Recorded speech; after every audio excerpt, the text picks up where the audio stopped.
السلام علیکم ورحمۃ اللہ وبرکاتہ۔ میں ہوں محمد عبداللہ۔ لیسن نمبر 164 میں آج ہم سورۃ النساء کی آیت نمبر 163 سے تلاوت کریں گے۔ اعوذ باللہ من الشیطان الرجیم،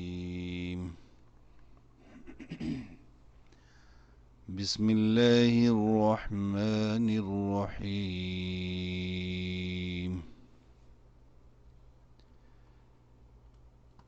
إِنَّا أَوْحَيْنَا إِلَيْكَ كَمَا أَوْحَيْنَا إِلَى نُوحٍ وَالنَّبِيِّينَ مِن بَعْدِهِ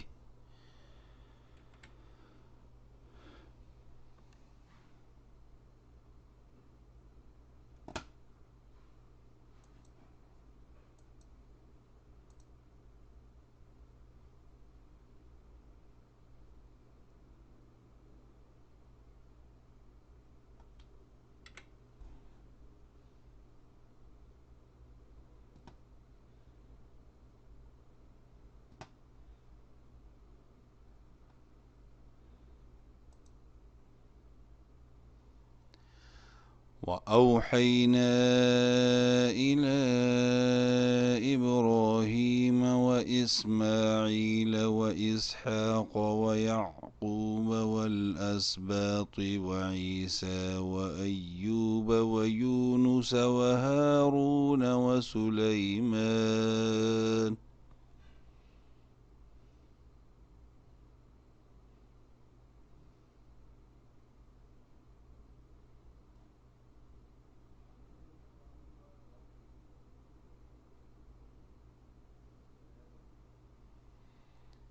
وَآتَيْنَا دَاوُودَ زَبُورًا۔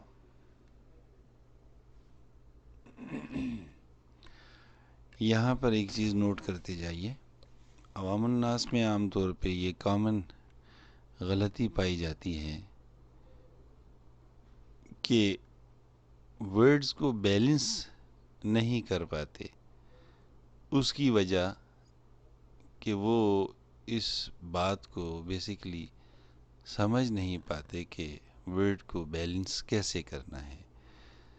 سو یہ آیت جو بھی میں نے آپ کے سامنے پڑھی، وہ اوحینا سے وہ سلیمانہ تک ایک ہی سانس میں، اس سے آپ اندازہ کر سکتے ہیں کہ ورڈ کو کیسے بیلنس کرنا ہے۔ وَأَوْحَيْنَا پہ دیکھیے 3 الف کے برابر مد میں نے کیا، الا پر بھی 3 الف کے برابر مد کیا۔ آگے نیکسٹ ورڈ میں ابراہیمہ، صرف 2 لیٹرز اس میں لمبے ہونے والے ہیں، را اور ہی، یا مدہ کی وجہ سے ہا اور کھڑی زبر کی وجہ سے را، ابراہیمہ۔ اسی طرح نیکسٹ ورڈ میں کھڑی زبر کی وجہ سے میم اور یا مدہ کی وجہ سے عین۔ اسی طرح نیکسٹ اسحاق، یعقوب، اسباط، عیسیٰ، ایوب، یونس، ہارون، سلیمان، یہ سارے انبیاء علیہ والسلام کے نام مبارک ہیں۔ تو اب دیکھیے کہ اس میں کوئی مد نہیں ہے، نہ چھوٹا نہ بڑا، جسٹ 1 الف کے برابر لمبا کرنا تھا۔ تو دیکھیے کہ میں نے کتنا ایزیلی یہ آیت یہاں سے یہاں تک ایک سانس میں پڑھ لی۔ کیوں کہ سوائے سٹارٹنگ 2 ورڈز کے وَأَوْحَيْنَا إِلَىٰ، باقی سارے ورڈز کے اندر کوئی مد نہیں ہے، ایون کہ غنہ بھی کوئی نہیں ہے۔ ٹھیک ہے، تو یہاں سے آپ یہ بات سمجھ لیجئے کہ ہر ورڈ کو لمبا کرنا بیجا یہ بھی ایک غلطی ہے، اور جہاں پہ لمبا کرنا ہے اس کو گھٹا دینا۔ اسٹارٹنگ لیسنز میں یہ بات خاص طور پہ بتا چکا ہوں، تو ابھی اس آیت سے مجھے ذہن میں آیا تو میں نے کہا ایک دفعہ پھر ریمائنڈر کروا دوں اور ساتھ ہی تھوڑا سا ایکسپلین کر دوں تاکہ अगर किसी को वहाँ बात समझ नहीं आई तो यहाँ इस लेसन में इस बात को अच्छे से समझ ले। वर्ड्स को बैलेंस करना सीखिए। जहाँ लंबा करना है ज़रूर कीजिए, नहीं करना मत कीजिए। अऊज़ु बिल्लाहि मिनश शैतानिर रजीम। ورسلا قد قصصناهم عليك من قبل ورسلا لم نقصصهم عليك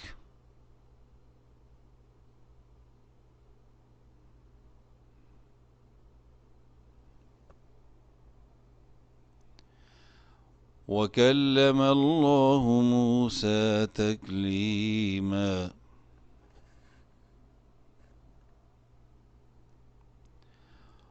رسلا مبشرين ومنذرين لئلا يكون للناس على الله حجة بعد الرسل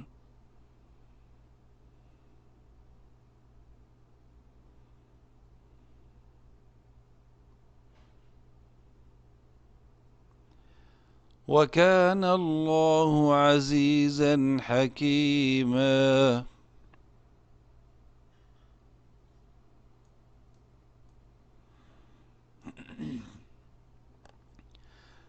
لكن الله يشهد بما أنزل إليك أنزله بعلمه والملائكة يشهدون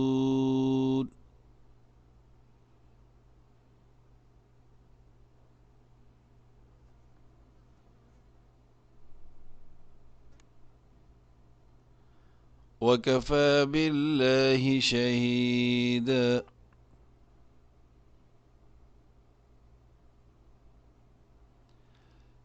إن الذين كفروا وصدوا عن سبيل الله قد ضلوا ضلالا بعيدا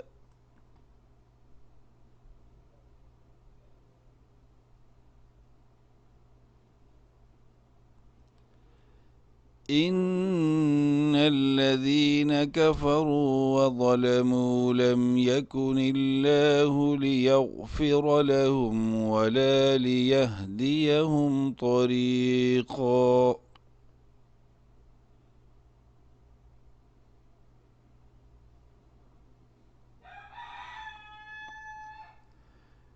إلا طريق جهنم خالدين فيها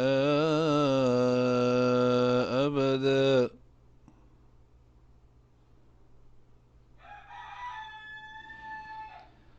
وكان ذلك على الله يسيرا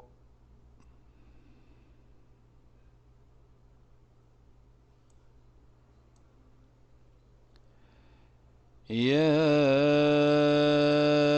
أيها الناس قد جاءكم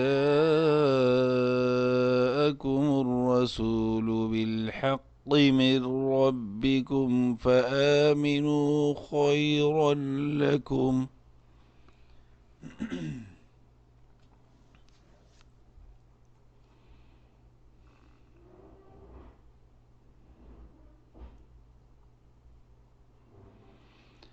وإن تكفروا فإن لله ما في السماوات والأرض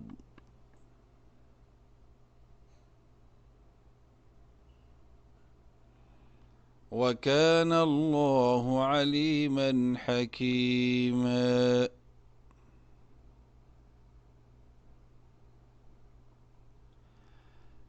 يا أهل الكتاب لا تغلوا في دينكم ولا تقولوا على الله إلا الحق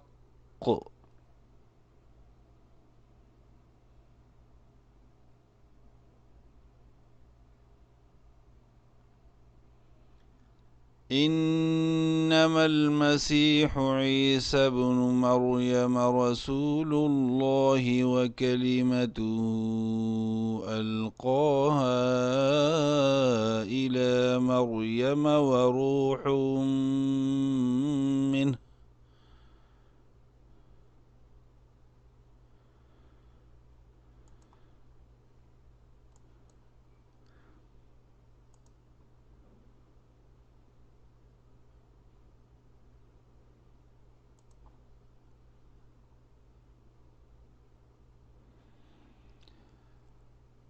وروح منه فآمنوا بالله ورسله ولا تقولوا ثلاثة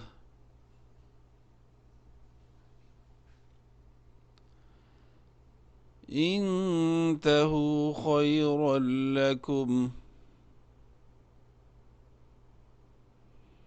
إنما الله إله واحد سبحانه أن يكون له ولد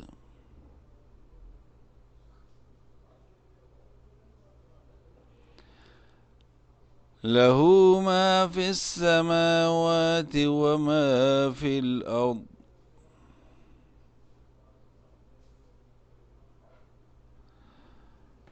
وكفى بالله وكيلا صدق الله العظीम। नेक्स्ट क्लास तक के लिए अल्लाह हाफिज़। तजवीद के साथ कुरान करीम सीखने के लिए हमारे YouTube channel Quran on desk को सब्सक्राइब कीजिए और न्यू लेसन्स तक बर वक्त रसाई के लिए बेल आइकॉन को प्रेस कीजिए।